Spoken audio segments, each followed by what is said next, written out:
Asanbosam, the forest spirit. Deep in the forests of West Africa, there are places the sun never touches. Places where the trees knot together so tightly, the canopy becomes a permanent twilight. Local hunters refuse to enter these patches of woods, and children are warned never to wander there alone. They say something lives above the forest floor watching from the branches. They call it Asanbosam. This isn't a spirit you meet face to face on a path. The Asanbosam waits in the trees, high above your line of sight, where you would never think to look. The elders describe a body shaped like a man's, but horribly twisted and wrong.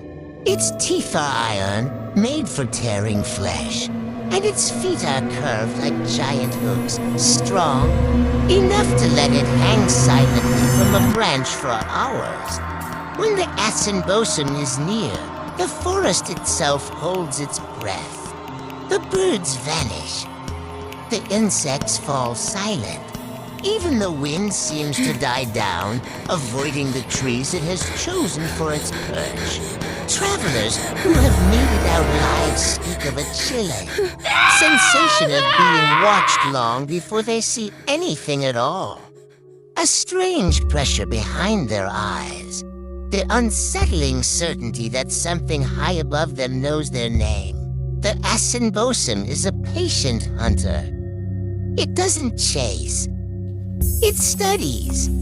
From its throne in the canopy, it follows your footsteps, waits for that perfect moment when you're tired, distracted, or utterly alone. And then it drops. Not with a roar or a scream, but with a sudden, silent shift of shadow and weight. There's an old story about a trader who decided to take a shortcut through the forest. He heard branches creaking overhead, but when he looked up, he saw nothing but leaves. As he walked, the path grew darker, and the air began to smell of rot and old decay. Suddenly, something heavy landed on the path just behind him. He ran. The forest swallowed his screams whole. Days later, when villagers found his abandoned basket, it was empty. There was no blood, no tracks on the ground. The only sign was a series of deep claw marks gouged into the tree trunks, far higher than any man could ever reach. They say the Asanbosam likes to eat slowly. It seems to enjoy the fear. Some stories claim it keeps its victims alive for as long as possible, hanging them from high branches like grim offerings.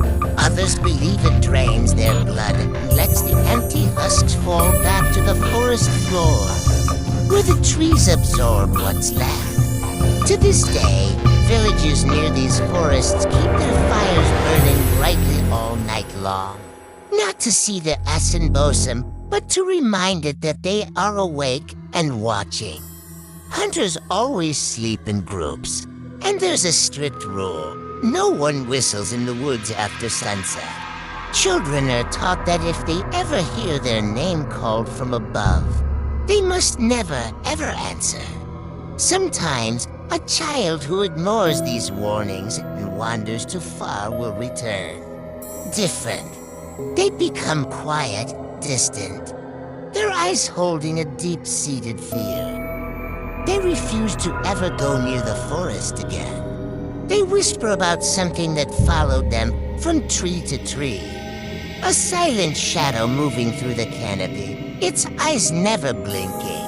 The elders say that Asanbosam struggles to cross open land. It needs the cover of trees, the safety of shadows and height. That's why it lurks at the edges of paths and the borders of villages, where the forest reaches out like grasping fingers. So, if you ever find yourself walking through a dense forest, and the world around you suddenly goes completely silent, if you feel the branches bending towards you as if with a great weight, do not look up. Do not run. Just walk calmly, steadily, until you reach open ground. Because the Asanbosam is right above you. And it's hungry. Thanks for watching. If you enjoy Tales from the Shadows, don't forget to like and subscribe for more. Stay safe out there.